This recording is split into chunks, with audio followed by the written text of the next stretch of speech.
Hi welcome back. இன்றைக்கி வந்து ரொம்ப சிம்பிளாக பாலும் சேமியாவும் வச்சு பால் பாயசம் வந்து ரொம்ப டேஸ்ட்டாக எப்படி பண்ணுறதுன்னு பார்க்கலாம். அதுக்கு ஒரு கடாயில் வந்து ஒரு 2 ஸ்பூன் அளவுக்கு வந்து நெய் சேர்த்துட்டு நம்ம முந்திரி திராட்சையை வந்து வறுத்து எடுத்துக்கலாம். நீங்கள் முந்திரி திராட்சைக்கு பதிலாக மற்ற நட்ஸ் வந்து இந்த பூசணி விதை, அப்புறம் இந்த வெள்ளரி விதை, அப்புறம் இந்த மாதிரி கூட வந்து சேர்த்துக்கலாம். அதுவும் டேஸ்ட் ரொம்ப நல்லாயிருக்கும். அப்புறம் பாதாம், பிஸ்தா, முந்திரி முந்திரி நம்ம சேர்த்துட்டோம். வேறு எந்த நட்ஸ் வேணாலும் நீங்கள் வந்து சேர்த்துக்கலாம். முந்திரி வந்து லைட்டாக கலர் சேஞ்ச் ஆகிட்டு திராட்சை வந்து கொஞ்சம் குண்டு குண்டாக வந்ததுக்கப்புறம் வந்து எடுத்துடலாம். இப்போ அதே நெய்யில் வந்து ஒரு கப் அளவுக்கு வந்து சேமியா வந்து சேர்த்துக்கிறேன். சேமியா நம்ம சேர்க்குறப்போ வந்து எல்லோ கலராக இருக்கும். நம்ம வறுத்து எடுக்க போகையில் வந்து நல்லா ப்ரௌன் கலராக மாறிடணும். ஆனால் வந்து கலர் ஈவனாக இருக்கணும். பாதி வந்து எல்லோ கலர், பாதி ப்ரௌன் கலர் அப்படி இருக்கக்கூடாது. அடுப்பை வந்து நீங்கள் சிம்மில் வச்சுட்டே வந்து அதை வறுத்துக்கிட்டே இருந்தீங்கன்னா நீங்கள் கைவிடாமல் மிக்ஸ் பண்ணிகிட்டே இருக்கணும். அப்போ தான் வந்து கருகாமல் கலர் ஈவனாக வந்து சேஞ்ச் ஆகும். சேமியா எல்லாமே அப்படி கலர் மாறினா மட்டும்தான் டேஸ்ட் பர்ஃபெக்டாக இருக்கும்.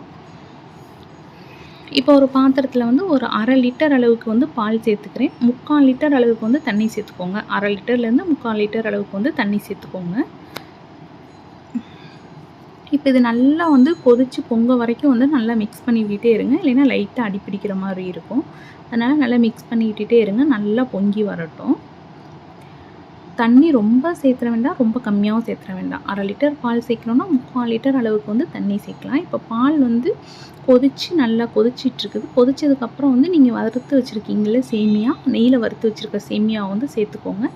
சேர்த்து நல்லா மிக்ஸ் பண்ணி விட்டுட்டே இருங்க. கொஞ்ச நேரத்துலேயே ஒரு 2லேருந்து 3 நிமிஷத்துக்குள்ளேயே வந்து சேமியா வெந்துடும்.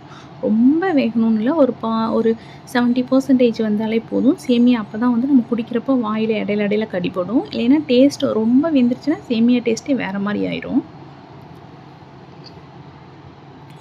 அடுப்பை வந்து மீடியமில் வச்சுட்டே வந்து நல்லா மிக்ஸ் பண்ணி விட்டுட்டுருங்க. சேமியா அப்படி எடுத்து இப்படி நீங்கள் நசுக்கி பார்த்தீங்கன்னா வந்து 2ஆக போயிடும். ஒரு மாதிரி நல்லா கொதன்னு போகாமல் 2ஆக போயிடும். அந்தளவுக்கு வெந்தால் போதும். இந்த டைமில் வந்து சர்க்கரை சேர்த்துக்கோங்க. நீங்கள் நாட்டு சர்க்கரை கூட சேர்த்துக்கலாம், இல்லைன்னா ஒயிட் சுகர் சேர்த்துக்கலாம். தேவையான உங்களுக்கு எந்த அளவுக்கு இனிப்பு வேணுமோ அந்தளவுக்கு வந்து நீங்கள் சர்க்கரை சேர்த்துக்கோங்க.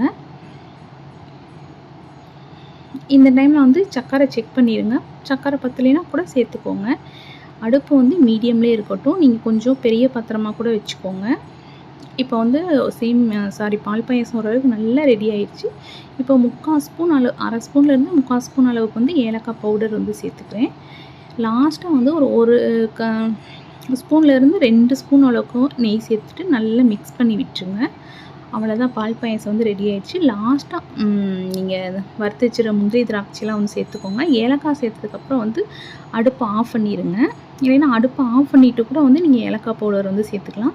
ஏலக்காய் சேர்த்ததுக்கப்புறம் ரொம்ப நேரம் அடுப்பில் பாயாசம் இருந்துச்சுன்னா டேஸ்ட் வந்து மாறிடும். இந்த மாதிரி நீங்கள் இறக்குனதுக்கப்புறம் வந்து இது கூட லாஸ்ட்டாக வந்து இளநீ தண்ணி, அப்புறம் இளநிக்குள்ளே அந்த குட்டியாக இருக்கும்ல அந்த தேங்காய், அதுவும் சேர்க்கலாம். இல்லைன்னா நொங்கு வந்து குட்டி குட்டியாக கட் பண்ணி சேர்க்கலாம். இதெல்லாம் எல்லாம் அடுப்பு ஆஃப் பண்ணதுக்கப்புறம் சேர்க்கலாம். டேஸ்ட் ரொம்ப நல்லாயிருக்கும். இது மாதிரி ட்ரை பண்ணி பார்த்துட்டு எப்படி இருந்துச்சுன்னு சொல்லுங்கள். தேங்க்ஸ் ஃபார் வாட்சிங்.